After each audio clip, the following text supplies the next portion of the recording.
This is example 12.5 from the moment distribution chapter.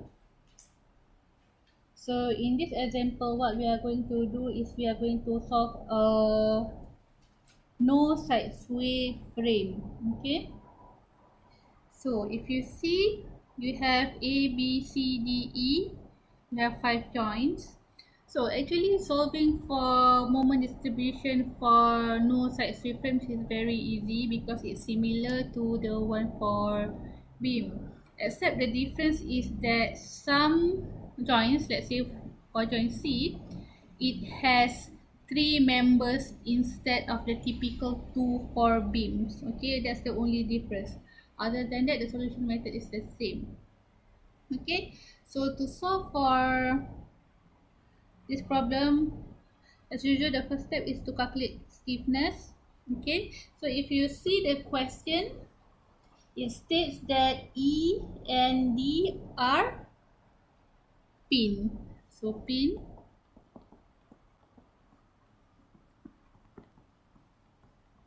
and A is fixed. So it also says that we are supposed to determine the internal moments and EI is constant. Okay, so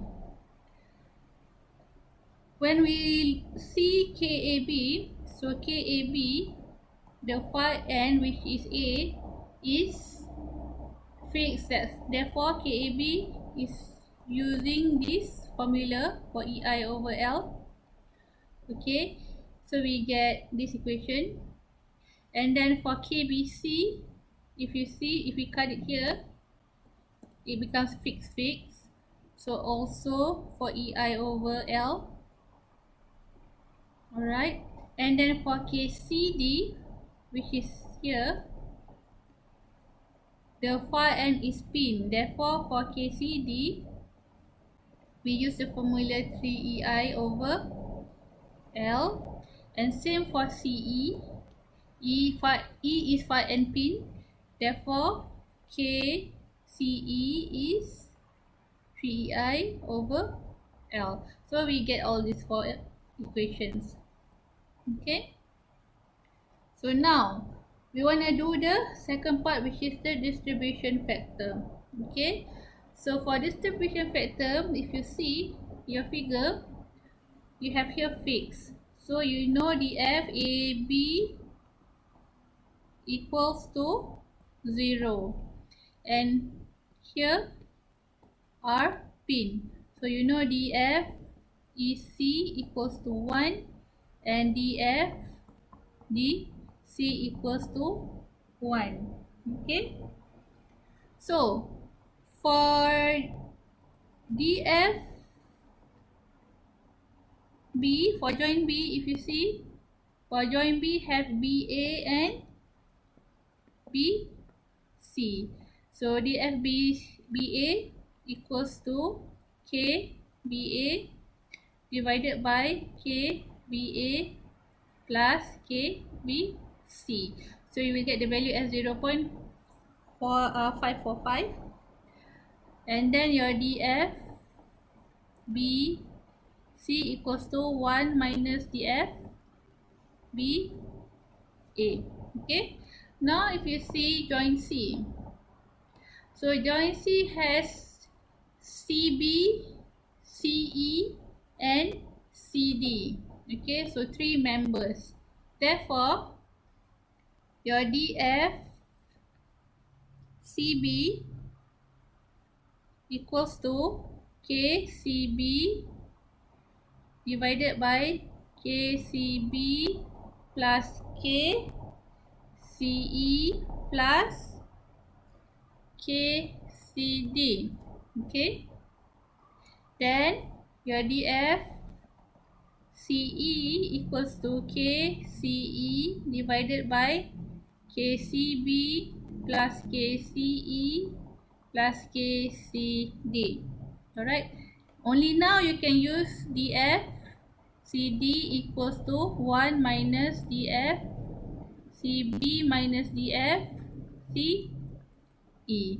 So you will get these values.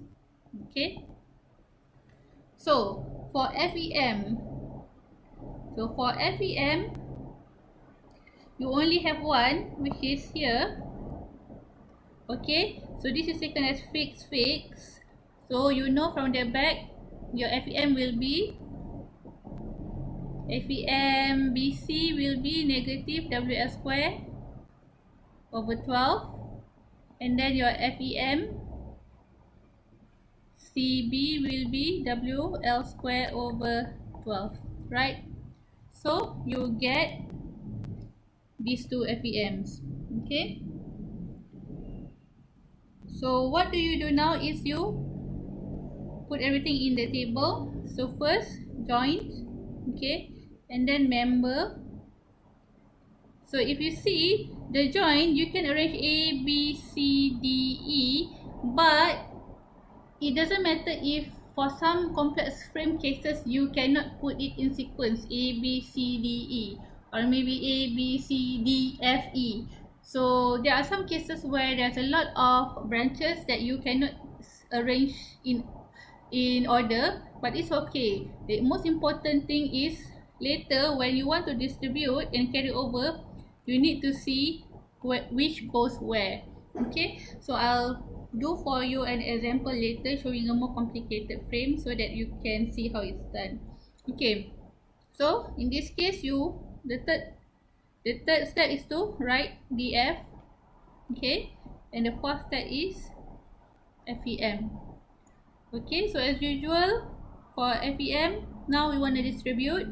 So this is 0. So 0 times, if you see A only have one member, so 0 times 0, so you get here as 0. So for B you have 2. Okay, so for BA is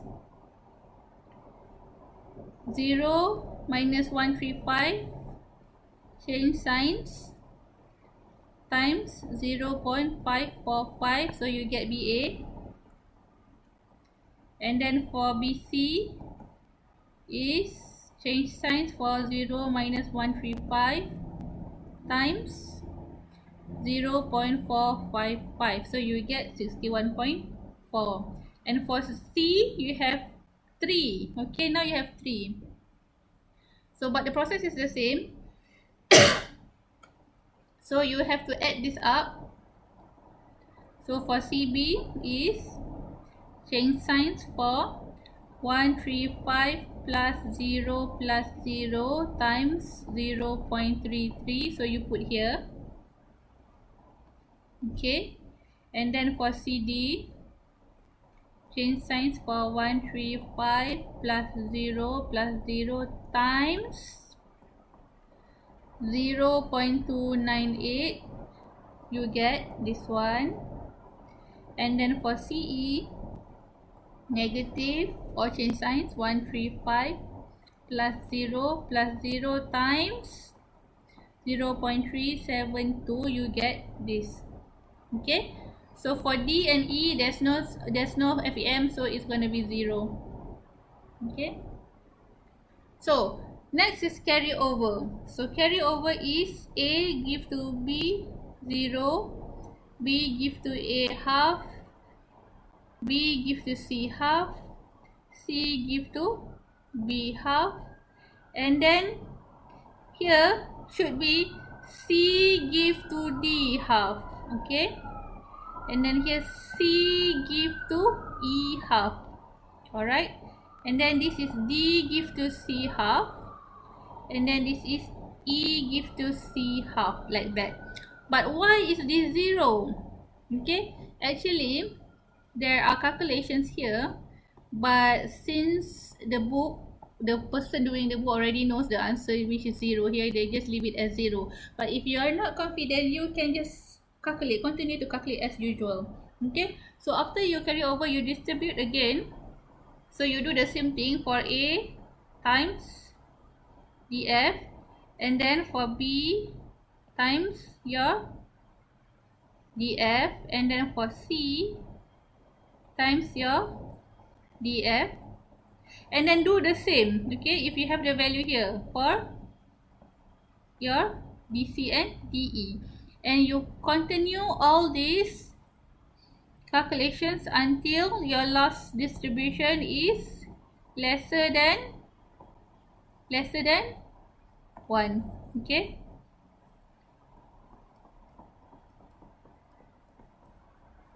so when you total up, you get your answers here. Okay, so moment calculation or moment drawing for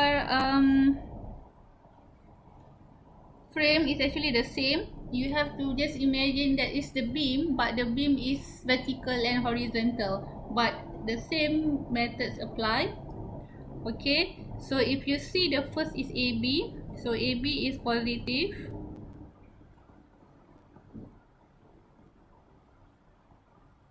Okay, and then if you see BA is positive,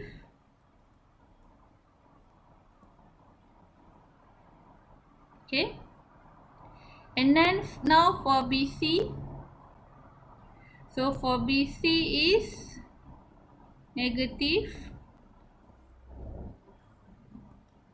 and then for CD is positive. Okay, so here you have UDL, so you know your value should be curved. Okay, this value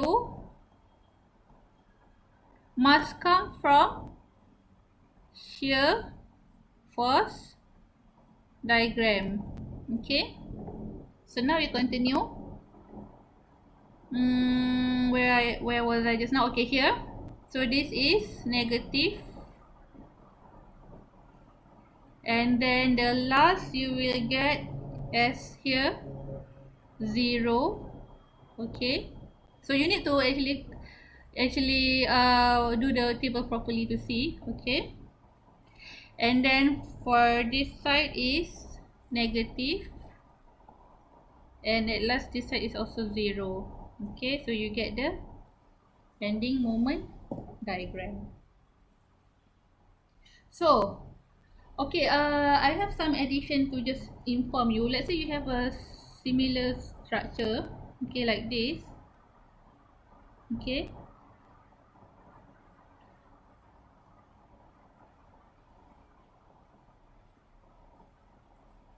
okay, so for this case, it's actually when it's not said, but actually it means that this joint and this joint are considered as fixed. Okay, but there are some cases, okay, where, okay, same figure,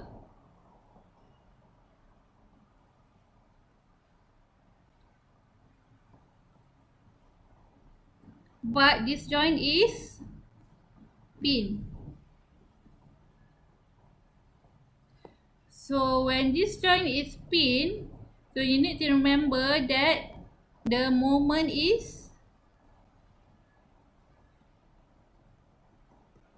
0. Okay, so just in case if you see a question that it says that the intermediate joint is a pin, then you, or a hinge, then you need to remember that the moment is 0. So another thing is, if you have an addition, I think you already know, but I just want to refresh your memory. I think it's the same force slope deflection, if I'm correct.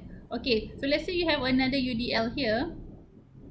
Okay, so you need to calculate the UDL. So this part is considered as 1 UDL, and this part is considered as 1 UDL. Even though let's say this UDL is 20 kilonewton per meter, and this is also 20 kilonewton per meter, we assume that each member has its own UDL. Okay, so you have to solve it one by one. Alright.